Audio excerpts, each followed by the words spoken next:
I think we are going to be starting now. Thank you, everyone. It is so nice to see you again. If you joined me earlier in my session, The Only Woman in the Room, let me just repeat a couple of things for those folks that are new. My name is Bo English-Wiczling. I'm a senior director in the database product management team, and I lead the developer relations org for Oracle database. And if you joined me in the earlier session, you know that I've been in tech for more than 27 years. I've created some products that you might use today. And I even started some engineering teams that are, over 450 from scratch. And I've tackled some of the most difficult challenges that people said couldn't be done. And I did it in record time with some creative solutions. So throughout my career as a female leader in tech, I have consistently had to assert myself to be seen and to be heard and to be taken seriously. And so I wanted to continue with the tips that I shared during my talk earlier today. And I wanted to share how you too can also assert yourself and be seen. And here's the tips that I showed earlier today in my talk, The Only Woman in the Room. And I wanted to deep dive into imposter syndrome in this chat and why that's an important first step to stop being invisible. But if you wouldn't mind in chat, tell me, would you like to hear about this? Or would you like to change the format a bit and have it be more of an Ask Me Anything session? So post in the chat, which one are you thinking, or which one would you like to kind of focus on in this session? We got a one for Ask Me Anything, and the rest seems like overcoming imposter syndrome. All right, well, I will try and leave a little time at the end so that if you have questions, I can answer those. And if not, you can connect with me on LinkedIn too, and I'm happy to answer those questions as well. All right, thank you for that feedback, folks. All right, let me tell you a little bit about imposter syndrome. So of the 6 that I shared with you earlier today, this one, overcome imposter syndrome, is, I think, really, really important, right? And let me give you an example, just a quick refresher. Imposter syndrome, these are some of the things or thoughts that go through your head, such as, should I be in this meeting? I don't think I'm qualified to apply for this job. I get uncomfortable when somebody introduces me as an expert. I'm embarrassed by compliments, right? And I shared a technique to self-coach and press pause on your stress when that's happening. And now I want to talk about how identifying how you deal with imposter syndrome is important. Because once you figure out how you identify which type you fall into, you can determine how best to address that. And so there are these coping mechanisms that you're going to essentially use. And you probably use that to feel more confident and less visible, but they're little mechanisms you use to close the gap. And I want to talk about these specifically because imposter syndrome causes burnout, and it causes stress, not only on one's mental health, but also on those around you. And for mental health sake, we've seen that imposter syndrome can actually have a detrimental effect on your anxiety disorder and depression.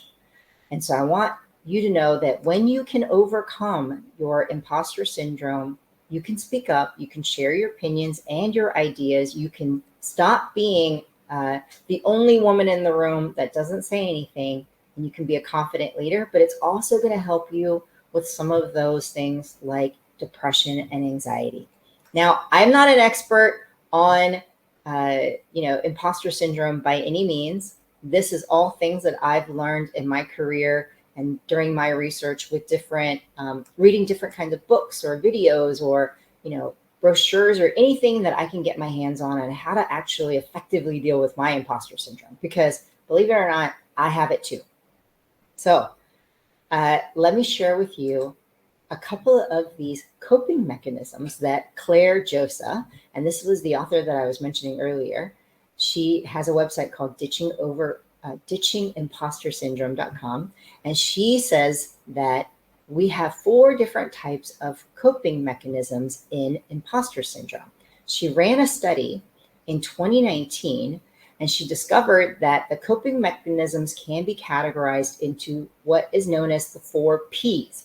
So that is perfection, procrastination, people pleasing, and paralysis.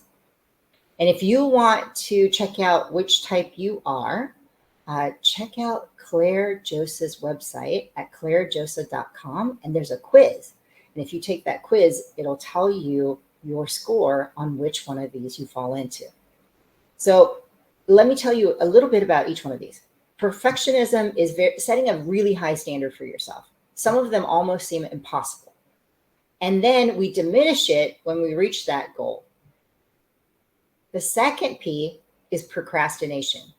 And that is when you hold back on making a decision or doing all of the things that are on the outskirts of a project rather than doing the thing that you need to get done that is going to actually reach the goal of the project. So think of it as just all the other kind of peripheral things and not quite what you need to be focused on. The third P is people pleasing. So this is when you don't have enough boundaries and you give too much for free, such as not asking for a salary raise or volunteering for things when they aren't really part of your job or your team's responsibility, and even when you're drowning in work. And then the last P is paralysis. This is hiding from the thing that needs to get done and pretending like it doesn't exist. And as long as we act like it doesn't exist, it will go away. Then we use stress and adrenaline to try and get those items done at the last minute, such as working longer hours, pulling an all-nighter, etc. And I'm sure you have all probably seen or done one of these 4 things, if not maybe a combination of those, right?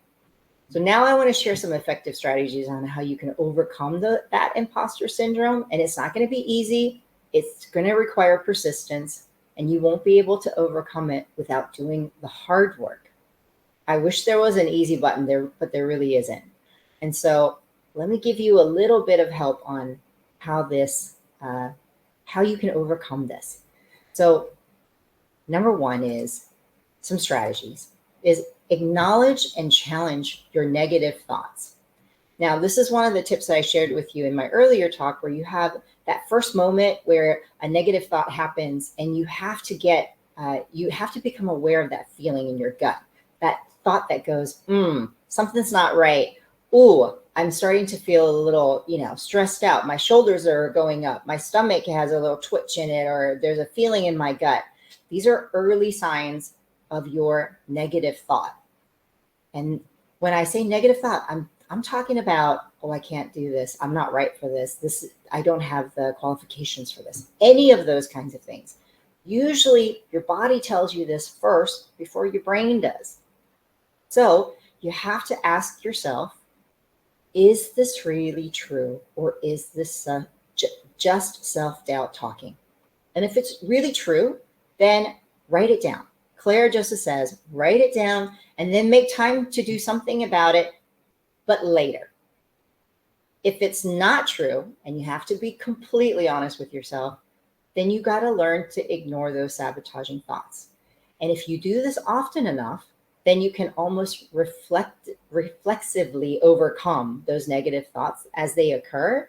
And then eventually those thoughts will stop occurring. Okay, so that means hear it, but ask yourself in that split moment, am I really just being hard on myself? Even though all the signs around me are telling me, yes, I am worth it, or I do have those qualifications. Have to drown out those thoughts. The second one is develop some self-compassion, right? Loving yourself is difficult, I know, and I give you, this is a hard one, right? But one of the best ways to develop self-compassion is to talk to yourself as you would talk to your best friend when they're having a rough time. And a lot of you have probably done this, where you give, just amazing, great advice to your friend, but you fail to listen to that same advice yourself. So when you start to notice those negative thoughts and you've determined, they are in fact true, then stop and ask yourself, what would I say to my best friend if she or he was experiencing the same thing? And then I want you to say that to yourself over and over until you start to believe. Now, remember, all these things we tell ourselves of self-doubt, they're not always true. We just need a way to wake up our own thoughts and overcome those coping mechanisms so you can actually act and speak up and do those things that it might freak you out to do it in the beginning. The next strategy that I want to share is celebrating your achievements. Okay, I struggle with this because I'm constantly replaying in my head all of the things that I could have done better, or that I should have done sooner, or I should have done it differently, right? And I struggle with compliments, even now, where if I get a compliment, I actually turn bright red. And this is one of the ways that I actually got out of this, was to ask my friends and my trusted colleagues and my family to say nice things to me every time so that I could desensitize myself. And this was probably one of the hardest things that I've ever had to do, was listen to people saying nice things to my face, because I was not used to this. And once you still, and I'm probably still not completely used to it, but once you start to hear it, little parts of you start to believe it. And as little parts of you start to believe it, then it becomes less uncomfortable. And you can start to learn to accept it, even if maybe you're not totally used to it. So think of that, right? What would you say to your best friend? Now, this tip, right? And I know this is probably for some of you challenging, and it may be a thing that you're going to be really struggling with and maybe not comfortable with doing this, which is seeking professional help. It's okay to say, I need help. It's also okay to say, I can't do this by myself. I need somebody else's help to help me with this. And I know it's very hard, me included, but just so you know, I actually did do this. I went and sought professional help from a psychiatrist to help me figure out, how do I make a better relationship with this very important person in my life? Because I just wasn't seeing it. I wasn't seeing their perspective. I was having a really hard time seeing what they were saying. And this person, this psychiatrist, actually helped me see a different perspective, a different point of view. And it was a lot of hard work and a lot of real soul searching, but honest conversations that you needed to have. And those therapists can help you conquer those self-doubts and resolve those underlying causes of imposter syndrome. Now, if you can do these strategies, and there's only 4, there's more. There are other things that you can actually do as well. But if you can start with these 4, these are going to help you with overcoming those coping mechanisms that you have, and help to start bridge the gap between who you are and who you think you are, right? So, and what I mean by that is, who you are is this wonderful person. You can accomplish all these great things. You're hearing all these compliments, but maybe you're not believing it. And these are ways to help you get used to that. Be more believing in yourself. Now, connect with me on LinkedIn using this QR code. And now I want to ask and turn it over to chat and find out, because we have a few minutes left, about half of the session left. I want you guys to ask me whatever questions you have, and I'm going to try and answer those live. All right.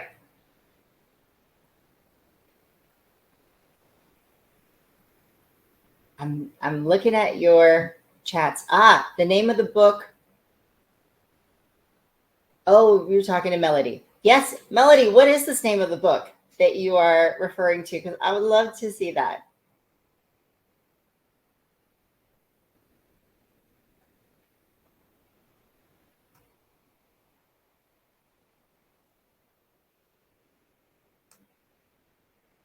All right. How do you get others to recognize your abilities? Elise says. Thank you for that question, Elise. This is a very hard one.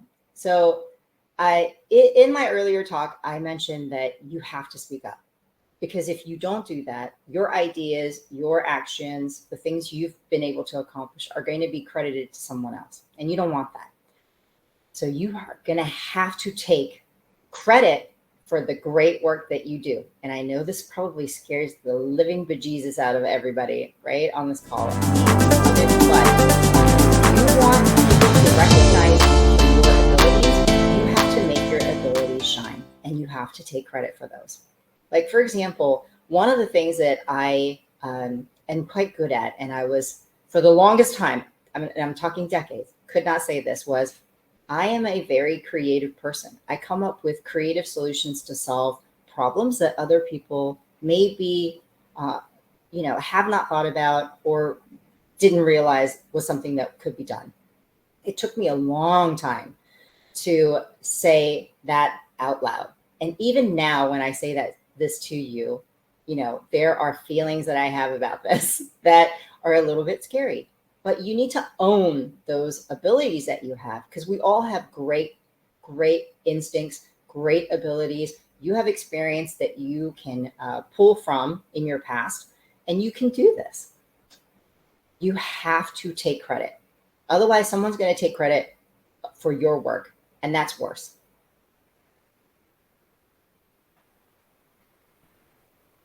What other question do we have here? Celebrating.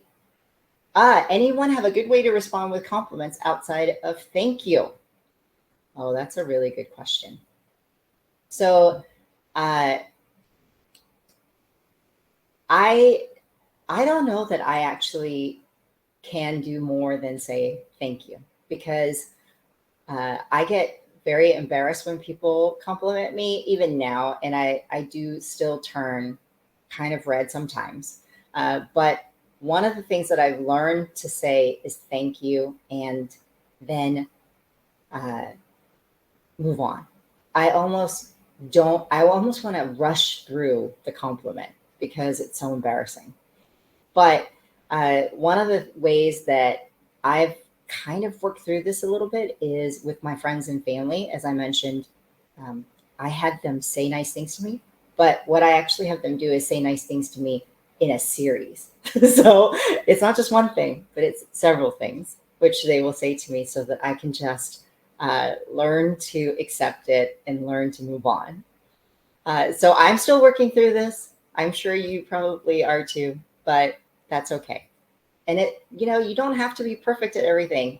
And that's part of the perfectionism, P, one of those 4 Ps is that's not helpful. No one's perfect. It's impossible to be this way. So no one's expecting that of you. There's a question here about microaggressions. Any tips on dealing with that when you're the only female? I find it difficult to speak with leadership about it because they also don't have much experience working with women, and I feel like I will get the "you're over-analyzing" dismissal. That's a really good question and very true. So yes, one of the tips that I shared in my earlier talk about microaggression was there's a book on microaggressions by, if you have not read that book, you should definitely read that book. And if you haven't heard him speak, you should definitely go to one of his sessions. But what he actually says is there is a phrase that you can say to help with identifying or pointing out those things that people do that are microaggressions. That phrase is, I couldn't help but notice.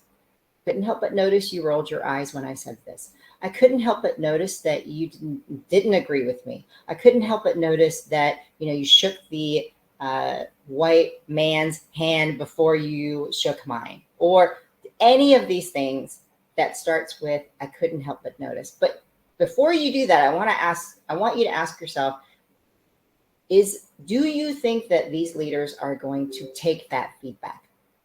Do you think, for example, that they are going to listen, right? Is this a relationship that's important enough for you to actually try that? Because in some cases, it's really not. There are leaders that I work with or have worked with that I knew that this would not work with them. And the reason is because no matter what you would say to them, it just was never going to get through. And in those instances, you have to ask yourself, is it time for me to move on and go to a different place or a different manager or a different leader? Or is this something I want to try and work through? And that only you can answer. For me, a lot of times it came down to, I don't think that they are going to hear it, and I don't think that they're going to listen or change anything. And in those instances, I just found a new role and a new manager. And it's important that you find a manager that is going to support you in the right ways. All right, I'm looking at the chat. I know we get stuck pulling the trigger, Tiffany. I'm totally with you, but do what is best for you, not what's best for others. Think about your needs first, because no one's going to look after you in your career. Only you are. Your manager is not there to do that for you, right? Your colleagues are not doing it for you. It's all you. So you have to make that decision. Just pull the trigger. If you know that is never going to fly and they're never going to listen, it is time, right? All right. What other questions? Emily has a question. Any advice on when you can advocate for yourself? Of when you advocate for yourself, you get retaliated. Okay. Yes. This is a very interesting topic, and one that I have experienced for myself. One of the examples that I shared in my earlier session today was there was a manager who riffed me. So essentially I got fired, right? And he did that because I wasn't doing the things that he wanted me to do, and I didn't agree with some of those things that he wanted me to do. And what ended up happening was that he fired me essentially 2 weeks before Thanksgiving, right? In those instances, you have to also ask yourself, are you advocating yourself with a person that is willing to listen or is worth the energy in your time? Or should you be advocating for yourself elsewhere, right? In my earlier example that I shared during my talk, the only woman in the room, the answer for me was pretty clear because he fired me. I had to go find a different team and a different group. But in cases where maybe you're still stuck in that situation and they haven't necessarily fired you, you can tell from all of the behavior and examples of why or when it's a good idea to actually try to advocate and when it's not. So let me give you an example of what I mean by this. There will probably be meetings where you don't get invited to, emails you don't get added to, right? Conversations on strategy or decision-making where you're not included. These are all examples of things where they do not care about your input and they don't care about what you're thinking or what you have to say or any of those things. And that does happen occasionally. When that happens, that relationship is probably not salvageable, right? If they are in fact including you, they're making it known, they're sincere, and you can tell from the conversations that you're having with surrounding folks that are around that leader, and they're saying the same things to you. While I'm not saying it's 100% true, maybe it's probably true. And in those instances, yes, you should advocate for yourself. And the way that you would advocate for yourself is to actually have others advocate for you. And let me tell you what I mean by this is you talking about yourself in a great way, it can be construed as being bragging, right? And so you don't want that. You want to have other people sponsor for you and advocate for you. So for example, if you've got a room full of individuals that are coming together to talk about your idea, you may not want to be the one presenting the idea. You may want to talk to a person that you know gets along with all of them, has the ear of all of them, and have that person present. Once they're done with the presentation and everyone is in agreement, that person can then say, hey, this was the idea of Mary or Emily or Tiffany, whomever, right? What you need is support from those surrounding you. You can't do it just by yourself. And the way you would do that is to go around and build those relationships individually with each one of those people. So don't try and resolve it head on, kind of go sideways. What I'm saying is try a side entry or a backdoor entry, right? It may not be the most linear path, but it will actually get you better results. Hopefully I answered that question for you. And yes, Tanya, you're 1000% correct. It's more effective to have other people say and advocate for you than it is for you to advocate for you.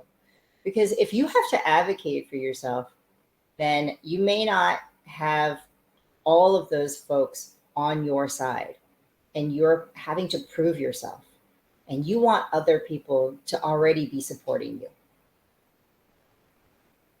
All right. And then question on, Kathy says, I think sometimes when you are not being included in meetings, you do need to advocate for yourself and explain what you can bring to the table.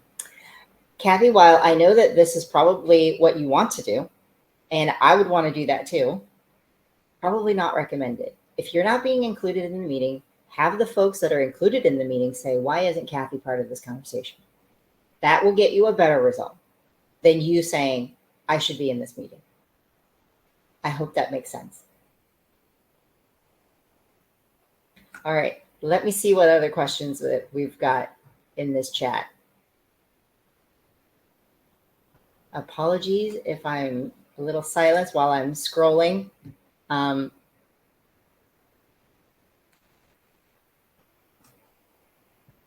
Oh, Melody, my therapist gave me an assignment, ask 30 trusted friends or family to give me compliments and journal about it every day. It was painful, but incredible. I was not allowed to diminish the compliment.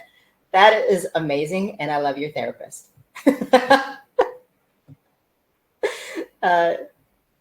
Christine, at our company, we have a line for everybody should be invited to every meeting in our manifesto.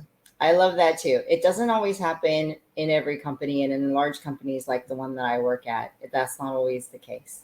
As a matter of fact, we, in some companies, like the one when I worked at Amazon, it wasn't a decision by committee, right? So you do a proposal and you get a decision from your managing leader, but that's definitely in a different way of doing things. Yeah. All right. Rajashree says, how do you make others advocate for you? Yes, this is not a simple answer and probably has multiple answers for this. The way you would have other folks advocate for you is you need to build those relationships with those individuals to ultimately advocate for you. So you don't go straight in and say, I need you to advocate for me, because that's not going to work. You need to build a relationship, a friendship. Have you noticed how there are people at work who seem to be playing on a kind of more of a personal relationship basis? Like they hang out on the weekends. Maybe they go grab dinner during the week. They might go have a drink or have lunch together, for example. They talk about things outside of work when they're talking to each other. That kind of relationship is what you need to foster with those individuals that are going to advocate for you. One of the examples that I gave in my earlier talk was about the rules that you are willing to bend and break for those that you like. So you have to be a likable person with someone else that is going to do that advocating for you. You need to build a personal relationship with those individuals. Find out what they do. Find out how they like to spend their time. Find out what they like to do in their spare time with their family and friends, right? And then try and talk to them about that. Invite them to those things. You have to build a personal rapport.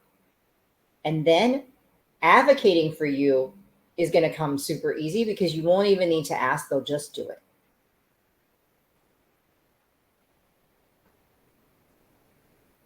And yes, based on trust and a proven track record, obviously, I'm not thinking any of you are just horrible at your jobs. I'm assuming each one of you are great at what you do. You just need folks to advocate for you. And the way you do that is by building those personal relationships. The example that I gave in the earlier chat was assume, right? It's your best friend giving a bag of white powder to some 6-year-old in a playground. Do you call the police or not? Most of you said no, right? So you will break the rules for your friends. You do the same thing at work.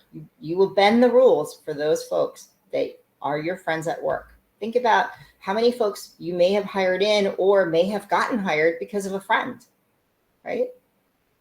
If you think about all those situations where folks are advocating for you or helping support you, it's because of that. Aram says, for females, if you're aggressive, you're considered to be aggressive. When I try to be kind and friendly and easygoing, they don't pay attention. What's the best approach for females in large organizations to lead change initiative? That's a great question. And this is a balance that you're going to have to strike. So I get the reputation for being quite demanding sometimes and aggressive. But when I was younger, it was 10,000 times worse. And so people were afraid of me. But what I realized, the reason that happened was because I wasn't really open to having a personal relationship with these people. And I just decided that if they weren't able to do their job, I was done with them. But that's not really how it works in the real world, right? Folks are, sometimes they make mistakes and sometimes they don't do the things that you think they should do because they're not aware. So I've changed my tactics and my beliefs and the way I go about things now. And I try and help individuals get to that next step. And I try and be more personable and get them to like me. It's a lot of work because I'm an introvert by nature, right? But you have to get them to like you in order for them to do these things for you and not to view you as an aggressive individual. But you have to hold them accountable too, and that's hard. So what you have to say is, I know it's going to be challenging. I know you've got all this other stuff to do, but can you hit this date, right? This is going to be really important. So try and be empathetic and sympathetic to what's going on in their life and even ask them about what's going on in their life and can they hit these project goals or, can they do this thing that you're asking them to do, right? It's more of a conversation that you're having and you're treating them like a human being as opposed to a thing to get to an end. And that is probably where we, get that demanding, aggressive thing. Not that it's warranted, but that's what happens. All right, I believe we are out of time, but please connect with me. I've got the QR code up on the screen. I would love to connect with you on LinkedIn. And if you have any questions whatsoever, just shoot me an email or a DM on LinkedIn. I'm happy to answer. And again, thank you. And please be kind to each other. Be nice to each other, be kind to each other, and support each other. Right. Thank you, everyone.